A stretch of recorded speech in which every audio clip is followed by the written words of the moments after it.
Hello, love muffins. So you have been considering traveling solo. If you have never done it before, it can be a bit daunting trying to figure out how to get started in this world of solo travel.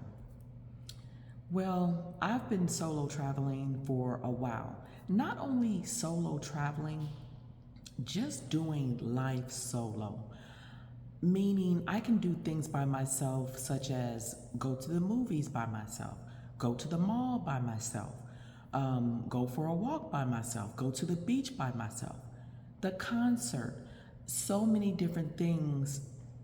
And the strange thing about it is that I almost enjoy it more than having someone go along with me.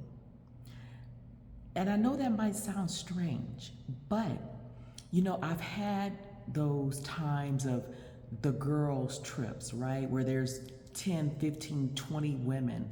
I've had those times where it's just been me and a few girls, and we have girls' nights and all of those different things. I've done that, and those were wonderful times. But when I started to discover who I am and the things that I like to do, the things that I enjoy, I'm not on other people's timeline.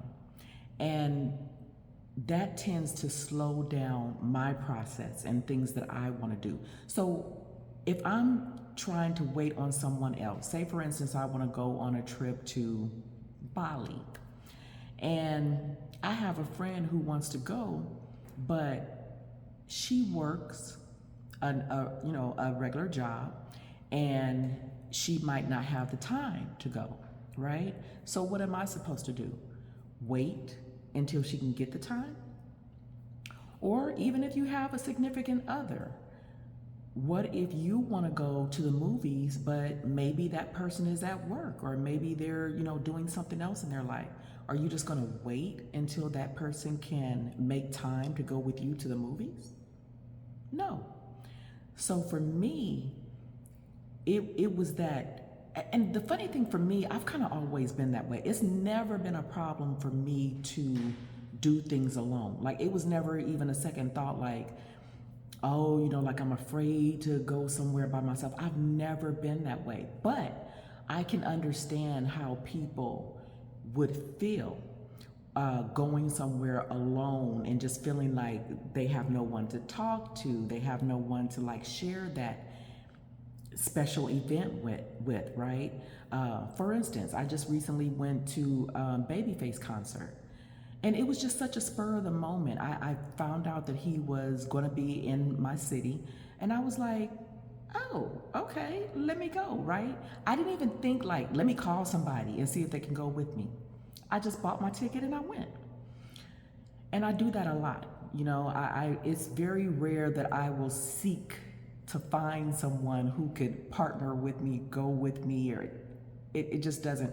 And the reason why I feel like I feel so comfortable in doing that is because I'm such a big personality. I tend to talk to everybody. I talk to people when they don't even want to talk to me. I'm one of those type of people, right? I'm that person that is going to find somebody to have a conversation with. So I'm very comfortable in that. I can go to a bar by myself and sit right at the bar and strike up a conversation with the person that's next to me. It's never a problem for me. But going back to someone who might feel a little uncomfortable doing that, right? Someone who might not feel like they could go out and just meet people outside of the people that they already know.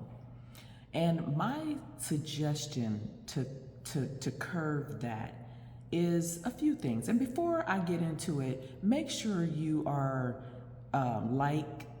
subscribe, the whole thing that we do, right? Make sure you're liking, subscribing, help me to grow this channel and get the message out to other women who are interested in solo travel, interested in exploring the world, interested in also connecting. It doesn't necessarily have to be solo all the time.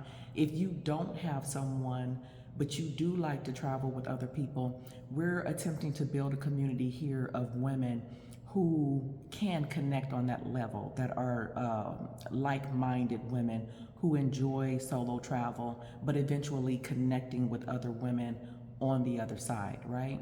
So if that is you, or if you know someone who is interested in that, make sure that you're like, subscribing, and comment. What is the next travel that you have planned for yourself? I'd definitely like to hear about it. So back to what I was saying. If you're someone who doesn't necessarily feel comfortable with the whole idea of solo travel, although it's been egging at you, right? You've been thinking about doing it. You've been like, oh, I really want to go to this place, but there's no one to go with, and it really means I'm going to have to do this by myself. How do you get used to being in that type of setting? My suggestion is start small, right? Start with going places by yourself just in your general city, your general area, right? Start going to the movies by yourself. Start finding little events in your town that you could just kind of go to, right? It could be the smallest thing, like maybe a little farmer's market in your area. Because usually, you know, a lot of times people will get the kids, get the husband, get the friends, it's got to be somebody, right? So instead of doing that, make it just a day for yourself. Make it a self, what am I trying to say? Self-love day, right? Where you're really just pouring into yourself. And just go and do something that you feel is fun that you would typically share with someone else. Do it by yourself. And to take it a step further, push yourself to step outside of your box. And what I mean by that is, if you go somewhere by yourself, don't just be by yourself, right? Step out of just being by yourself and talk to someone, right? You might see a lady there and she might be by herself, and you could just strike up a conversation. Oh, I see you like those fruits or those flowers, or oh, those are very pretty, or oh, I like what you have on. That's really cute. Where'd you get that from? Learn to have conversations with people that you don't know. Learn to strike up those conversations, and that's how you start to build connections outside of your normal network, right? That's how you start to meet people. And it always amazes me where those conversations can take you. It could be somebody you just think is just some random old, regular old person who's really, you know, just another person. And you never know what that connection could be. It could be someone in your same line of business. It could be someone in a line of business that you've been thinking about. It could be someone who's well known in an industry that you're interested in. Or it could be just a great connection that you would never know unless you reach out and talk to people. There was a time I went to a hotel, and I'm just sitting at the counter having my breakfast, and I strike up a conversation with this guy. And this was during the time when I owned my trucking business. And I started talking to this guy, and we started talking about my trucking business and so on and so forth. And he's like, yeah, you know, I've been thinking about getting into the trucking business, and I'd really like to hook up with you. But you know, a lot of times when you talk to people like that, you just think, they're just talking. But I kept talking to him, and he hands me his card.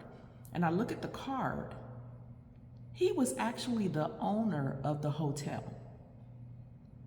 Needless to say, this dude had plenty of money to invest in my business, and he did. He put trucks with my dispatch business, and I ran trucks for him for a long time.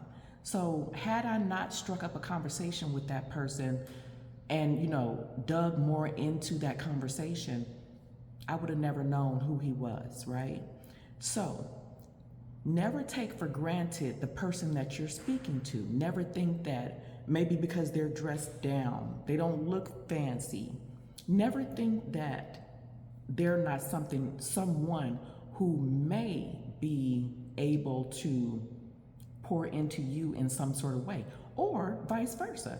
You may be able to pour into them in some sort of way. It's not always about you, okay?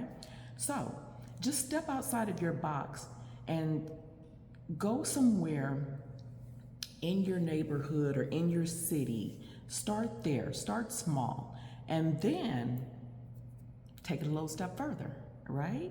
So then maybe take a flight somewhere within the US. If you live in Houston, take a flight to Chicago if you've never been there. If you live in Chicago, take a flight to Atlanta. Stay a couple of days. It doesn't have to be long. It could be a short little trip, a weekend getaway, all by yourself. Challenge yourself. For my birthday last year, I went to Miami. I had been wanting to go to Miami for so long. And I finally was like, let me just book this trip. I booked a trip and I went to Miami Beach. And when I tell you I had the time of my life all by myself, such a memorable trip. And it was 4 days. I met so many people. I met 2 other women who were solo travelers there.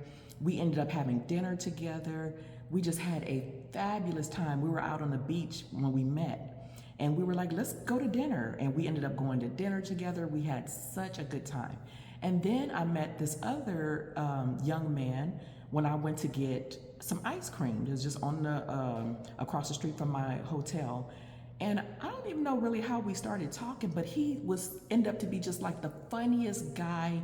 And he ended up buying my ice cream, and we sat there and we talked. And you know, those connections are so memorable. So don't think that the only way you can have memories is with your immediate family, friends, kids, husband. You know, that's great. But sometimes it's okay to step outside of that box, right? So take a little trip somewhere, little short weekend trip, enjoy yourself for a couple of days, and then go back home. Then, when you're ready, book that long trip. Book a trip to somewhere like Thailand, Kenya, or Japan, Tokyo, wherever. Get a little bit further out. Mexico, Panama, wherever it is, somewhere a little bit further, and experience that. Now, as a woman, I'm always an advocate for safety. So you always want to make sure where you're going, if you're doing a solo trip, you want to go to a location where you're going to be safe. So I'm a big advocate for that. So yeah, do your research, make sure you're going to a location where you are going to be safe as a solo woman, you know, in a foreign country. I am going to link a few places in my travel store in the comments below. So you can click on the link below and check out a few places that are well known for female solo travel that you will definitely enjoy. So it's all about stepping outside of your box and getting comfortable, slowly but surely, getting comfortable with doing things by yourself. Again, start with something small, like just taking yourself to dinner, taking yourself to the movies. Bump it up a little bit. Take a small little trip somewhere within your city, and then go a little bit further. Take a flight somewhere within the US. And then the big challenge is going to be taking that international flight all by yourself. And believe me, you will not regret it. In the end, you will be so glad, because what it does is it really empowers you. It gives you the time to start to know who you are, really appreciate yourself. And those silent moments are the best, when you're able to really dig deep and really figure out who you are, what you enjoy, what makes you happy, not everybody else, right? Because we're so, especially as women, as Black women, African American women, whatever you want to call it, melanated women, we're nurturers, we're givers. We always want to make sure everyone else is okay. But it's you know, we lack pouring into ourselves and figuring out who we are, enjoying ourselves. And so that is what this is all about. So challenge yourself, Step outside of your box. And if you do, make sure you drop it in the comments. I definitely want to hear about your challenges and what you did solo, or if you've already started doing it, how did you start doing it? If you felt uncomfortable at first, how did you start to feel comfortable taking those solo trips? So ladies, I look forward to talking to you again soon. I love you. Have a great one. Bye.